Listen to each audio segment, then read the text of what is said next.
இந்த நூற்றாண்டின் மிகப்பெரிய எழுத்தாளர் என்று சொல்லப்படுகிற காப்ரியல் கார்சியா மார்கோஸனுடைய ஒரு கதை, அவருடைய கலெக்டட் ஸ்டோரிஸ்லேயே மிகச்சிறந்த கதை. இந்த உலகத்தின் மிகச்சிறந்த கதையில் ஒரு 10 கதையில் அதையும் சொல்கிறாங்க. அதுக்கு பேர் ஆங்கிலத்தில் வந்து டியூஸ்டே சீஸ்டா,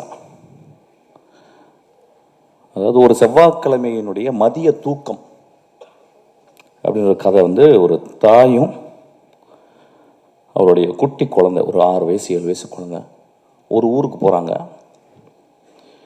அந்த ஊரில் போயிட்டு ஒரு சர்ச்சில்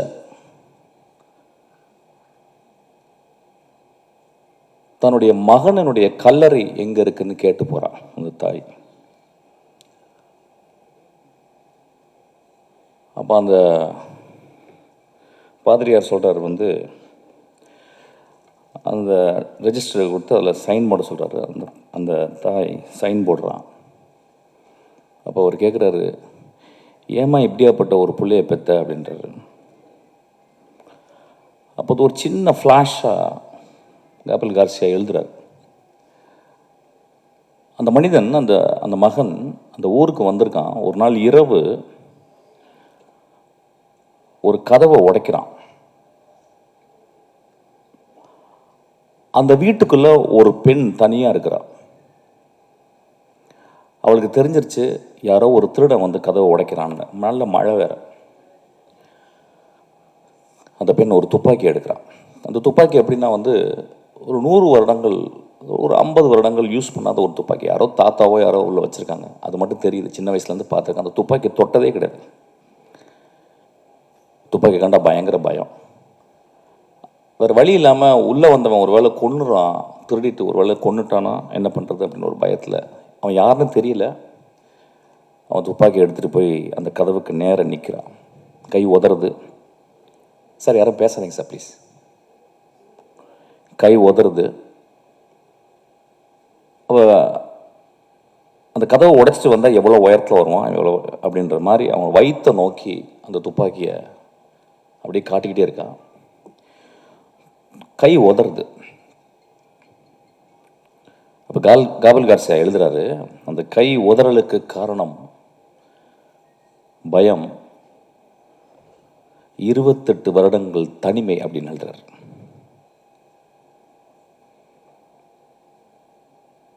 அதுக்கப்புறம் அவன் கையெழுத்து போடும்போது அந்த கேள்வி கேட்குறேன், இந்த மாதிரி பிள்ளை ஏன்பா பெத்தன்னு கேட்கும்போது தாய் சொல்கிறான், என் பிள்ளை ரொம்ப நல்ல பிள்ளைன்றான். நண்பர்களே, ஒரு பெரிய கேள்வி வரும், திருடனை பெற்ற தாய் எப்படி நல்ல பிள்ளைன்னு சொல்கிறா அப்படின்றது நீங்கள் அந்த கதையை படிக்கணும். ஒருவேளை தாய்க்கு எல்லா குழந்தைகளும் நல்ல குழந்தைகள் தான் நினைக்கிறேன். இந்த சமூகம் நிறைய குழந்தைகளை நிறைய தாய்கள் பெற்கிறாங்க. எல்லா தாய்களுக்கும் தன் மகன் அல்லது அந்த ஆண் நல்லவனாகவே இருக்கிறான். கை உதறலுக்கு காரணம் தன்னை கொலை செய்து விட போகிறான் ஒருவன் அப்படின்ற பயம். அதுக்கப்புறம் 28 வருட தனிமை அப்படின்றார். அது ஏன் அந்த இடத்துல எழுதுனான்னு தெரியல. அந்த மாதிரி ஒரு தனிமையான பெண் தான் இந்த கொட்டுக்காளி. ஆக்சுவலாக கீழே வந்து ஒரு சப்டைட்டில் போட்டிருக்காங்க, ரொம்ப எனக்கு உடன்பாடே இல்லை. an adamant girl. Instead of that they would have put an adamant society அப்படின்னு போட்டிருக்குன்னு நினைக்கிறேன். இந்த சென்னையில் வந்து கிட்டத்தட்ட வந்து ஒரு 95 விழுக்காடு 96 விழுக்காடு வந்து இங்கே இருக்கவங்க எல்லாருமே கிராமத்துலேருந்து வந்தவங்க, என்ன உள்பட. இங்கே வந்து முதல்ல மனப்பாடம் பண்ணுறது பஸ் நம்பர்களை, இப்போ யாரும் மனப்பாடம் பண்ணுறதில்ல. அதுக்கப்புறம் பீச்சுக்கு போகிறது, அதுக்கப்புறம் இந்த நகரத்தினுடைய உடைகள், அது பர்டிகுலராக ஜீன்ஸு, ஷூ போடுறதுக்கு வந்து கால் பழகணும், ஏன்னா கால் விரல்கள் விரிச்சுக்கிட்டு இருக்கும். இதெல்லாம் சேர்ந்து ஒரு 10 வருடத்தில் நாம் வாழ்ந்த பிறந்த வளர்ந்த இடத்தை விட்டு நடமாடிக்கொண்டிருக்கும் இந்த நகரத்தில் நாம் ஒரு நகரவாசிகளாகவே வாழ்ந்து கொண்டிருக்கிறோம். இங்கே வந்தோடனே வேறு வேறு ஜாதிகள் மறக்கப்படுகிறது, மதங்கள் மறக்கப்படுகிறது, நம்மளுடைய குற்றங்கள் மறக்கப்படுகிறது, நம்ம நல்லதெல்லாம் மறக்கப்படுகிறது. இங்கே பக்கத்தில் இருக்கவன் வந்து ஒரு நெய்பர் தான், ஒரு அண்டை வீட்டுக்காரன் தான். இங்கே யார் தாய் தந்தையா யாருமே பழகிறது கிடையாது. ஒரு கிராமம் அழிக்கப்படுகிறது. ஏதோ ஒருவன் அந்த கிராமத்திலிருந்து வெளியே வராமையே இருந்து கொண்டு இந்த கிராமத்தின் மூலம் இந்த உலகத்தை பார்க்கும் ஒரு தகுதி படைத்தவனாக, ஒரு மகா கலைஞனாக இருக்கிறான். ஏன்னா அவனுக்குள்ளே எப்பயுமே அவனும் ஜீன்ஸ் போட்டு அவனும் ஷூ போட்டாலும் அவன் வந்து ஒரு என் கிராமத்தில் இருக்க வேல்யூஸ் தான் இந்த உலகம். காப்ரியல் கார்சியா மார்க்கோஸ் சொன்ன அந்த கிராமம்தான் என்னுடைய கிராமமும் இந்த கொட்டுக்காளி வளர்ந்த கிராமமும் நம்புகிறான். அந்த கிராமத்தை விட்டு அவன் கடைசி வரைக்கும் வெளியே வரதே இல்லை. ஏன்னா அவனுக்கு அது ஒரு பெரிய முழுமையாக தெரியுது. அப்படி முழுமையாக தெரிந்த தமிழ் ஆளுமையில் பாரதராஜாக்கு அப்புறம் நான் வினோத்தை சொல்வேன்.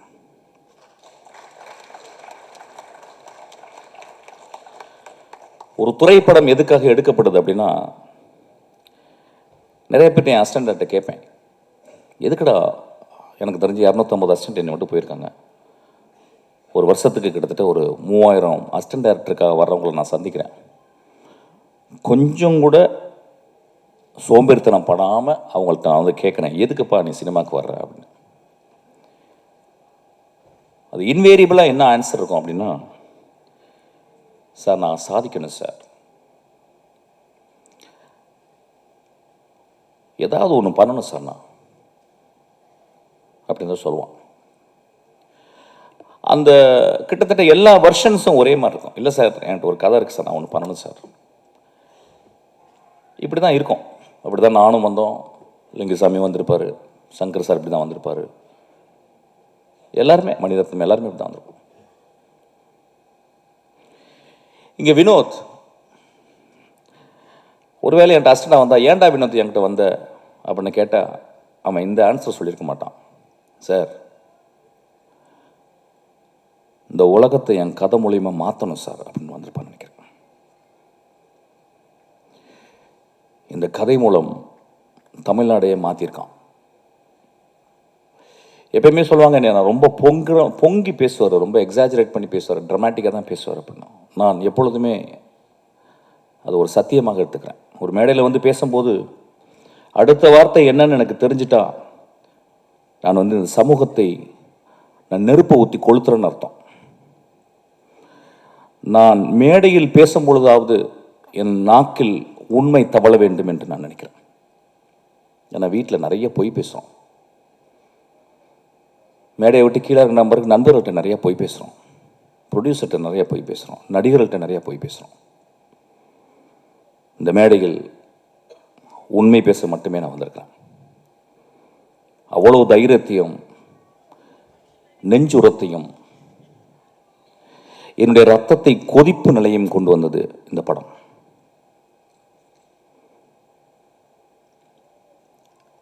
இந்த படம் வந்து நிறைய படம் வரும்போதெல்லாம் நான் நிறைய பேசியிருக்கேன்.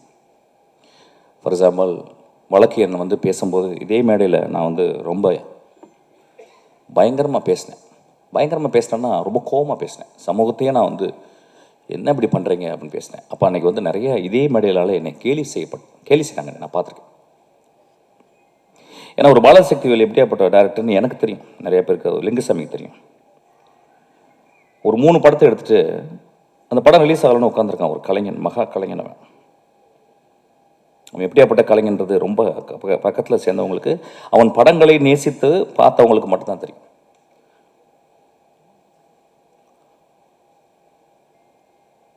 இந்த படத்தில் இது எதுக்கு கொட்டுக்காளின்னு வச்சான்னு தெரியல, எனக்கு நிறைய மீனிங் என்னமோ போகுது. நான் ஒரு ரொம்ப நாளைக்கு முந்தி சிவகார்த்தியனுடைய படத்தில் ஒரு பூஜை அன்னைக்கு ஒரு நாள் ஒரு சாப்பாடு சாப்பிட்டு இருக்கும்போது பக்கத்தில் ஒருத்தன் வெள்ளை சல்ல வெள்ளை பேண்ட் போட்டு ஒரு கிராமத்தில் இருந்த ஒரு பையன் மாதிரி உட்காந்துருந்தான். அறிமுகப்படுத்தினான், யாரா நீ தம்பி அப்படின்னா. சார் நான் தான் சார் வினோத். அப்படின்னா யார்ப்பா? இல்லை சார் நான் வந்து கூழாங்கல். அப்படியே ஆமாம் ஏதோ பேசிக்கிட்டு இருக்காங்க நான் சொல்லுவேன். சரி என்னப்பா அந்த படம் ரிலீஸ் ஆகுதா இல்லையா? இல்லை சார் ஆயிரும் சார். ஓ அப்படியா, சரி. என்ன படம் எடுக்கிற, அடுத்து என்ன பண்ண போகிறேன்? இல்லை சார் நான் ஆரம்பிச்சிட்டேன் சார். நான் சொல்கிறேன் கொஞ்சம் மெதுவாக எடுப்பான்னு வாயை எடுக்கிறேன், கொஞ்சம் மெதுவாக. இல்லை சார் நான் படம் ஆரம்பிச்சிட்டேன் நான். அப்படியே யாருப்பா மியூசிக்கு? பாருங்கள் எவ்வளோ ஒரு ஒரு ப்ரோக்ராம்டு வே ஆஃப் ஆஸ்கிங் ஒரு சேட்டிங் வித் அனதர் டேரக்டர். நான் கேட்குறேன் யாரா மியூசிக்கு அப்படின்னு. அப்படி சொன்னால் யாருமே மியூசிக் இல்லை சார். எனக்கு பயங்கர கோவம் வந்துருச்சு. பெரிய மயிர் மாதிரி பேசுகிறான். நான் முறைச்சேன். அப்புறம் நான் வந்துட்டு வீட்டு ஆஃபீஸ்க்கு வந்தோடனே என் அசிஸ்டன்ட்ஸ் கூப்பிட்டேன். இது மாதிரி ஒருத்தனை பார்த்துட்டேன், ஒரு பொறுக்கி போய் கருப்பாக இருந்தான், ஒரு மாதிரி இருந்தான், பெரிய மாதிரி என்கிட்ட வந்து நான் யாரா மியூசிக்குன்னு கேட்குறேன். அவன் சொல்கிறான் யாருமே இல்லை சார் அப்படின்றான். அப்படிலாம் எடுத்துடாதீங்கடா அப்படின்னு நான் ஏதோ நல்லது சொல்கிற மாதிரி என் அசிஸ்டன்ஸுக்கு சொன்னேன். இந்த படத்தை பார்க்கும்போது தான் தெரிஞ்சுது என்னை வினோத் செருப்பு கழட்டி அடிச்சிருக்காங்க. நல்ல டைட்டில் கிடச்சிருச்சு ஆக்சுவலி இன்னைக்கு. அவன் நிஜமாகவே என்னை செருப்பு கழட்டி அடித்தான். நான் எல்லாரையும் செருப்பு கழட்டி அடித்தானா என்னை வெளியே போய் பயங்கரமாக திட்ட ஆரம்பிச்சாங்க டேரக்டர்ஸ்லாம். அது எப்படி பேசலாம், நாமளும் படம் தானே எடுத்துருக்கணும், அதனால் நான் மட்டும் இதை எடுத்துக்கிறேன். என்னை மட்டும் வினோத் செருப்பை கழட்டி அடித்தான். இந்த விழாவுக்கு வரும்போது நான் காலையில் மனசு பேசினேன். ஏன்னா இப்போ நான் 2 படம் பார்த்துட்டேன். ஒன்று மாரியுடைய வாழை பார்த்துட்டேன். அது ஒரு வாரம் பைத்தியமாக இருந்து அன்றைக்கி நைட்டு ஃபுல்லாக பைத்தியமாக இருந்து ஃபுல்லாக எழுதி அசிஸ்டன்ட் டேரக்டர்லாம் தூங்காமல் உட்காந்து ஒரு ஒரு ஒரு 3 பேஜில் ஒரு லெட்டர் எழுதி வரும் நம்ம நாளில். இப்போ அதுக்கு முடித்து அந்த பைத்தியம் முடியும்னு தீர்றதுக்குள்ளேயும் இந்த பைத்தியம், இது பைத்தியம் இல்லை, இது பேயே பிடிச்சிச்சு எனக்கு.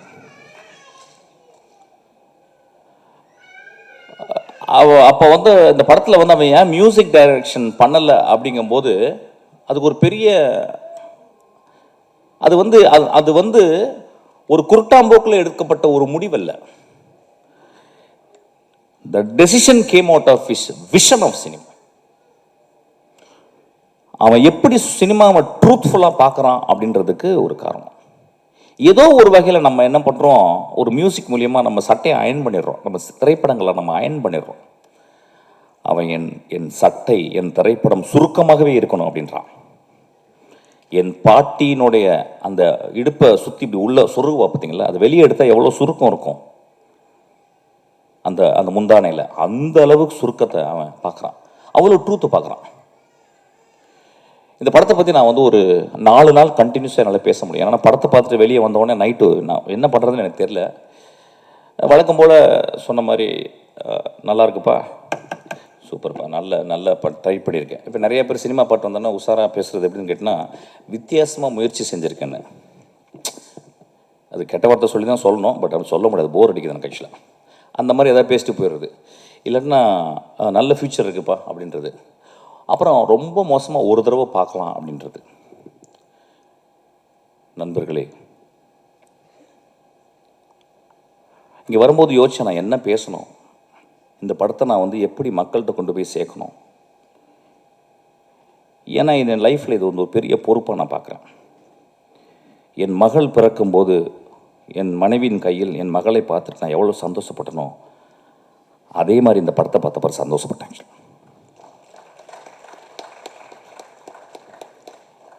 இந்த படத்தை பற்றி மக்கள்கிட்ட கொண்டு போய் சேர்க்குறதுக்கு என்னென்னா, நிறைய பல்ட்டி குட்டிக்காரனெல்லாம் அடித்தாச்சு. யூஸ்வலாக நான் நிறைய பேசியிருக்கேன்.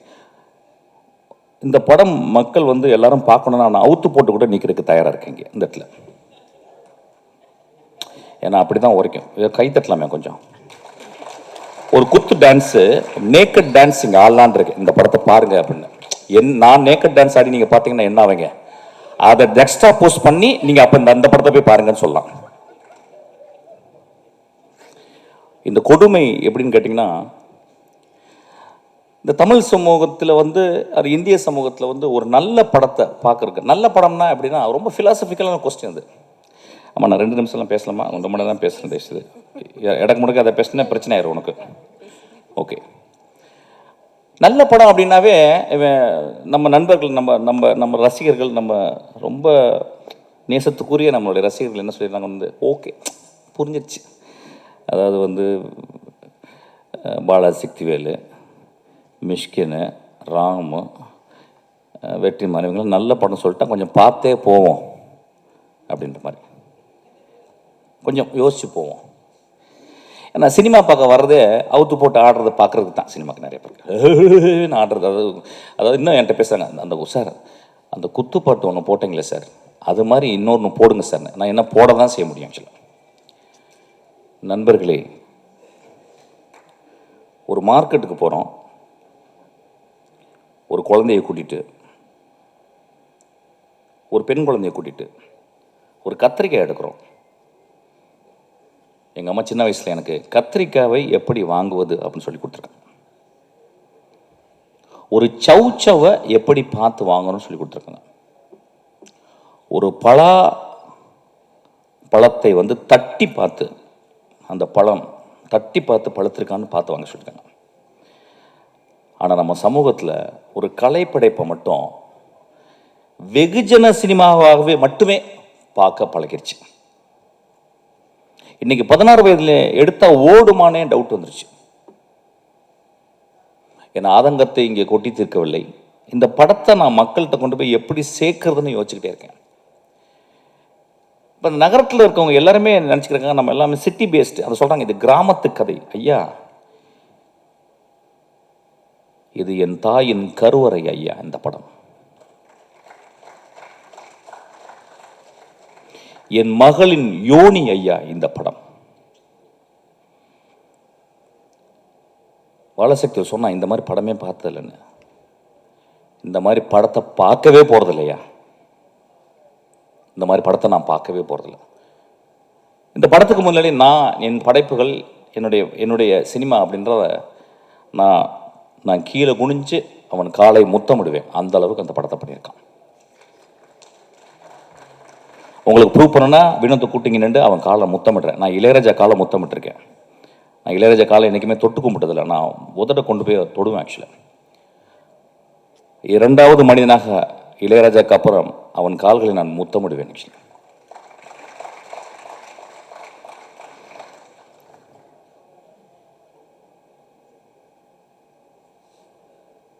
ஒரு படத்தை பார்க்கும்போது அடுத்த சீன் என்ன, அடுத்த சீன் என்ன, அடுத்த சீன் என்ன, அடுத்த சீன் என்னன்னு சொல்லிட்டு நாங்கள்லாம் எழுதுவோம்.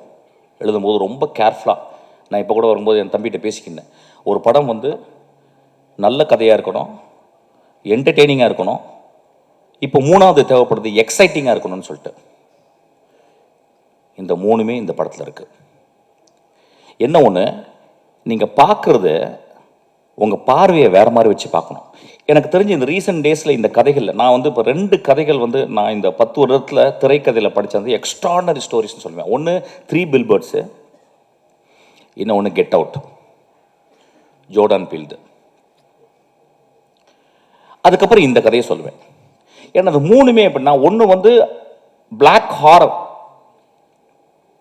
இன்னும் வந்து ஒரு பெண்ணினுடைய தவிப்பு, தன் மகளை பறி கொடுத்துட்டு ஒரு பெண்ணினுடைய தவிப்பு. இந்த படத்தில் ஒரு குடும்பம் ஒரு பெண்ணை வச்சுக்கிட்டு தவிக்கிறாங்க. அவ்வளவு சிறந்த மனிதர்கள் அந்த குடும்பத்தில் இருக்கவங்க. அந்த குடும்பம் பார்க்கும்போது, படம் பார்க்கும்போது அவங்க கெட்டவங்க மாதிரி தெரியும். எனக்கு ரொம்ப அந்த பெண்ணோட அந்த குடும்பம் ரொம்ப நல்லதாக தெரிஞ்சுது. வினோத் இந்த கேரக்டருக்கு வந்து வேற யாராவது பண்ணியிருந்தா நல்லா இருக்காதோ, நடிச்சிருவாங்களோங்கிறதுக்காக தன்னுடைய அக்காவையும் தன்னுடைய பெரியம்மா பொண்ணு தங்கச்சிகளாம் நடிக்க வச்சிருக்கான். இந்த படத்தில் வந்து 2 காட்சிகள் நான் சொல்லுவேன். பாலாஜி பாதி கதை சொல்லிட்டேன். ஆக்சுவலாக நான் சொல்ல மாட்டேன். உன்னை அதுக்கு அடிக்கணும். டே பாலாஜி, பாதி கதையை சொல்லிட்டேன். ஆக்சுவலாக நான் சொல்ல மாட்டேன். இந்த படத்தில் வந்து ஒரு சேவல் நடிச்சிருக்கு. அதான் முதல்ல பார்த்துருப்பீங்க. சேவல் நடிச்சிருக்குன்னு சொல்கிறத விட அந்த சேவலை அவன் வந்து கேப்சர் பண்ணியிருக்கான். முதல் ஷாட்டாக நீங்கள் போட்டிருக்கான், நீங்கள் பார்க்கணும். ஆக்சுவலாக இந்த படம் சினிமாவை எப்படி பார்ப்பது, நாம் என்ன சினிமா பார்த்துக்கிட்டு இருக்கோம், அதாவது மொமெண்ட்ஸ்ன்னு சொல்லுவாங்க. சினிமாவில் வந்து மொமெண்ட்ஸ்ன்னு சொல்லுவாங்க. எனக்கு தெரிஞ்சு இந்த 27 வருடத்தில் 2 மொமெண்ட் தான் நான் கிரியேட் பண்ணியிருக்கேன். ஒரு மொமெண்ட் வந்து வெட்டி போட்டவன் இடத்துல வந்து ஒரு கிழவி வந்து பூ போடுறான். 2வது மொமெண்ட் வந்து தன் மகள் இறந்து போன பிறகு அப்பாவினுடைய சிகரெட்டை வந்து குடிக்கக்கூடாதுன்னு கஷ்டப்படுறான். இந்த 2 மொமெண்ட்டு 27 வருஷத்தில் இந்த படத்தில் 60 சீனுமே 60 மொமெண்ட்டாக பண்ணியிருக்கான். இந்த படத்தில் வந்து இயற்கையை அவன் யூஸ் பண்ணது, மனிதர்களுக்கு முன்னால் இயற்கையை அவன் யூஸ் பண்ணது. ஒருவேளை நான் பேசுறது போர் அடிச்சாலும் அடிக்கலாம், பட் பரவாயில்ல, ஏதாவது பேசுகிறேன். ஏன்னா கொஞ்ச நேரம் பேசுறதுக்கு கேட்கறதுக்கு போச்சு, மச்சான் நெக்ஸ்ட் சீன் என்னன்னு போயிருது. ஆக்சுவலாக நண்பர்களே,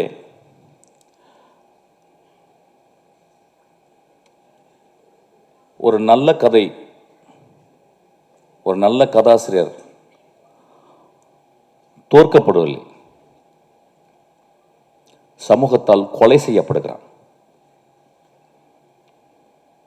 ஒரு நல்ல கதையும் ஒரு நல்ல கதாசிரியரும் அவ்வளவு பேரன்போட ஒரு சமூகத்துக்கு இந்த கதையை எழுதுனா பீச்சில் ஒரு பங்களா, மிக வசதியான காரு,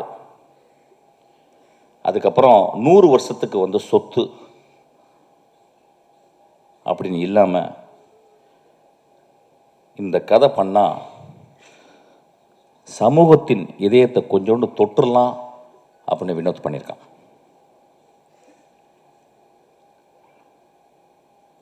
இந்த படத்தை வந்து பத்திரிக்கைக்காரங்க எல்லா படங்களுடைய திறப்பு வாசல்களை திறந்து வைக்கிறது பத்திரிக்கையாளர் தான். அவங்க படம் வந்து பார்ப்பாங்க, பார்த்துட்டு எனக்கு தெரிஞ்சு எல்லா நல்ல படங்களையும் அவங்க வந்து ஆறத்தழுவி முத்தம் கொடுத்துருக்காங்க. இந்த படத்துக்காக வினோத்துக்கு இந்த பத்திரிகையாளர்கள் கோயில் கட்டணும்னு நான் கேட்குறேன். இந்த சமூகம் ஒருவேளை அவன் கொலை செய்து விடலாம், அந்த கொலையிலிருந்து தப்பிக்க வச்சது சிவகார்த்திகேயன்.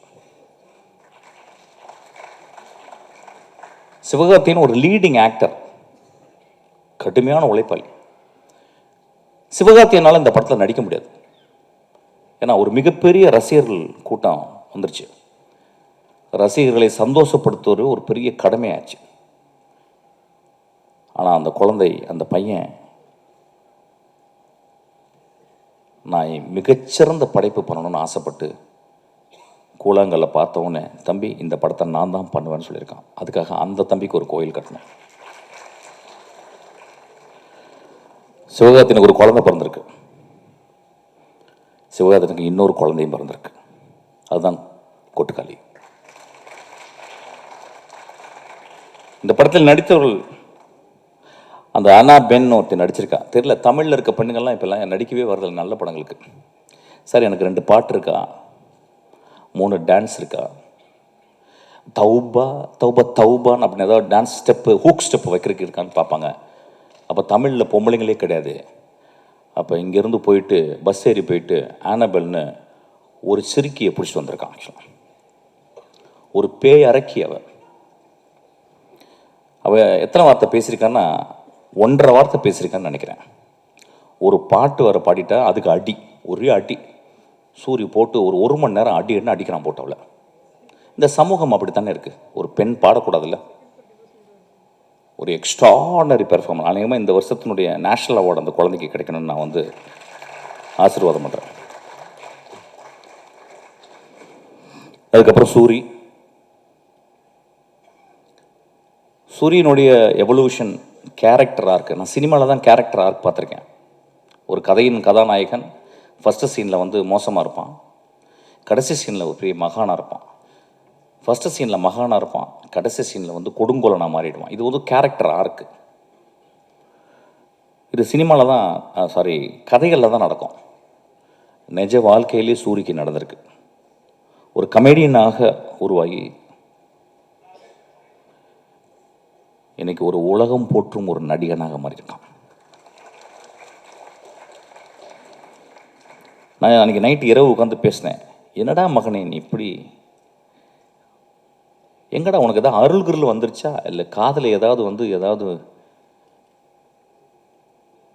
உனக்கு ஏதாவது ஒரு அசரீரி கேட்டுச்சா, உன் வாழ்க்கையில் இப்படியாப்பட்ட முடிவுகள் எடுத்து இப்படி நீ வேகமாக அப்படியே வெற்றிமாறன், அப்படியே கருடன், அப்படியே ராம், இன்றைக்கி ஒரு எக்ஸ்ட்ராடனரி. எனக்கு தெரிஞ்சு இன்றைக்கி தமிழ் சினிமாவின் மிக முக்கியமான 2 நடிகர்கள் நான் சொல்லுவேன், வந்து விஜய் சேதுபதியும் சூரியன் நான் சொல்லுவேன். ஆக்சுவலாக நான் விஜய் சேதுபதி ஒர்க் பண்ணேன்,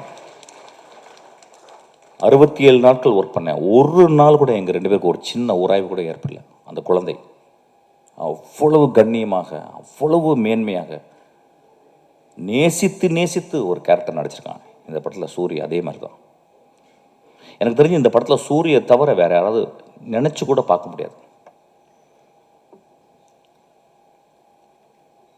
சூரிய ஒரு இடத்துல மூத்திரம் அடிச்சிருக்கான், நடிக்கவே முடியாது. இந்த மாதிரி வாழ்ந்திருக்கான். அதுக்கு வினோத் அந்த கேமராவை பக்கத்தில் எட்டு போறான். அப்படியே அவன் மூத்திரம் அடிக்கிறதுக்கு போய் பக்கத்தில் போயிட்டு நான் பயந்துட்டேன், கீழே கீழே கேமரா டில் டவுன் பண்ணிட போறான்னு பார்க்க ஆசையே வருது, டில் டவுன் பண்ணி பார்க்கலாம் அப்படின்னு சொல்லிட்டு. ஆனால் அப்படியே மேலே வச்சு அதுக்கப்புறம் சூரிய திரும்பி பார்க்குறான். மனிதர்களே என்ன பெர்ஃபார்மன்ஸ், என்ன எவ்வளவு நம்பிக்கை அந்த கேமரா மேலே. மொதல் சீனை வந்து அவன் கிட்டத்தட்ட ஒரு 4 நிமிஷம் கேமரா எட்டு போயிட்டு ஒரு அம்மா குளிச்சுட்டு அதை தலையில் தண்ணியை தொளிச்சுட்டு தன் மகள் இப்படி பண்ணிட்டாலே, மகள் இப்படி பண்ணிட்டேன்னு அவள் கோயிலுக்கு போகிறத வந்து ஒரு extreme long shot. I think இந்தியாவில் ஒரு லாங்கஸ்ட் ஷாட்டாக கூட இருக்கும்னு நினைக்கிறேன். அங்கே எடுக்கும் போதே அவன் அதோடைய கான்ஃபிடென்ட்டை சொல்கிறான், நான் என்ன மாதிரி படம் பண்ண போகிறேன், என்ன மாதிரி படத்தை நீங்கள் பார்க்க போகிறீங்கன்றது அவன் பிச் பண்ணுறான். இந்த படத்தை பற்றி இன்னொரு தருணத்தில் நிறைய பேசலாம். ஏன்னா இங்கே வந்து மொத்தமே 4 டேரக்டர்ஸ் தான் வந்திருக்கோம். நான் வந்து ரொம்ப நேரம் டைம் எடுத்துக்கூடாது, நிறைய பேசுவேன், என்னால் பேச முடியும். So Soori has given an extraordinary. அதாவது இந்த படத்துக்கு அப்புறம் சூரியை நம்ம எப்படி பார்க்கலாம்னா, ஒரு இந்தியாவின் ஒரு மிகச்சிறந்த ஆக்டரை நம்ம பார்க்கலாம். அது ஏன் சொல்கிறேன்னா, அந்த அளவுக்கு அந்த கேரக்டர் அவன் மண்ணிலிருந்து அந்த வெறுங்காலில் இருந்து நான் பார்த்தேன். சூரிய செருப்பு போட்டுக்கான, செருப்பு போடாமல் அவன் அப்படியே அதுக்குள்ளே ஒரு அதான் சொன்னாங்க, ஏதோ அந்த டீட்டெயில் வந்து கால் அதை வந்து சூரிய சொன்னதான் நல்லது, சூரிய சொன்னதான் தான் அது நல்லாயிருக்கும். ஆக்சுவலி எப்படி அதை நடித்தான் அந்த குரலுக்காக. நான் அந்த கழுத்தில் இது பண்ணிட்டு பார்க்கும்போது நான் ஒரு இடத்துல ஒத்து பார்த்தேன், இந்த இடத்துல கழுத்து நரம்பு வந்து புடைக்குது. ஸோ நடிக்கலை அந்த இடத்துல. He took so much of sincere and truthfulness to exhibit something extraordinary. கேள்விப்பட்டேன் வந்து கூழாங்கல் பார்த்த உடனே சூரி விரட்டி போயிருக்கான். ராம் என்கிட்ட சொன்னான். ஆனால் கிட்டத்தட்ட டெய்லி 2 தடவை ஃபோன் பண்ணி, ராமண்ணா கொஞ்சம் வினோட்ட சொல்லுங்கள், அடுத்த படம் எந்த படமாக இருந்தாலும் அதில் ஒரு சின்ன கேரக்டராக நடிக்கிறேன். அதுக்காக சூரிக்கு நம்மலாம் கிளாப் பண்ணுவோம். அதாவது ஒரு கலைஞன் இன்னொரு கலைஞனை தேடி ஒரு சீனாவும் நான் நடிக்கணும்னு சொன்னான் பாருங்க. அவன் ஒரு பெரிய மேதை தான், அவன் பெரிய மேதை தான் அவன். நண்பர்களே, இந்த படத்தை பற்றி நான் நிறைய சொல்ல முடியும். ஆனால் I am not very sure how far I can talk. ஒரு மிகப்பெரிய அனுபவம். இந்த படம் வந்து ஒவ்வொரு குடும்பமும் போய் பாருங்க. அதாவது மோசமான படங்களை சில படங்களை நம்ம பார்க்குறோம். மோசமான காட்சிகளை நம்ம குழந்தைகளை கொண்டு போய் காட்டுறோம். மோசமான படங்களை இந்த இளைஞர்கள் போய் பார்க்குறாங்க. அதெல்லாம் பார்க்கலாம், தப்பு கிடையாது. அது வந்து ஒரு ஆர்ட், வந்து போர்னோகிராஃபியும் ஒரு ஆர்ட் தான். அது யாரால எடுக்கப்படுறதுன்ற பொறுத்து. ஆனால் இந்த படம்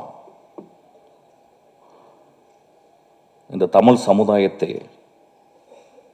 எனக்கு தெரிஞ்சு இதை விட ஒரு பொலிட்டிக்கலான படம் தமிழில் வந்திருக்கான்னு எனக்கு தெரியல. இதை விட ஒரு பொலிட்டிக்கலான படம் அந்த ஏரியா நான் பேச வேணான்னு யோசிக்கிறேன். ஏன்னா இங்கே பொலிட்டிக்கல் படம்ன்றது வந்து வேற வேற கருத்துக்களோட உலாவுது. ஆனால் ரொம்ப அமைதியாக ஒரு பொலிட்டிக்கல் படத்தை, மோஸ்ட் பவர்ஃபுல் பொலிட்டிக்கல் ஃபிலிமை வினோத் அசால்ட்டாக எடுத்திருக்கான். நண்பர்களே, நான் மீண்டும் கேட்குறேன், இந்த படத்தை நீங்கள் எல்லாரும் பார்க்கணும். பத்திரிக்கையாளர் இந்த படத்தை பற்றி மேன்மையாக எழுதணும். இந்த பத்திரிக்கையாளர்களுடைய மனசாட்சி நான் சொல்லுவேன். இந்த படத்தை நான் தேவராஜெல்லாம் நான் பார்த்தேன். 25 வருடம் நான் பார்க்குறேன் தேவராஜா.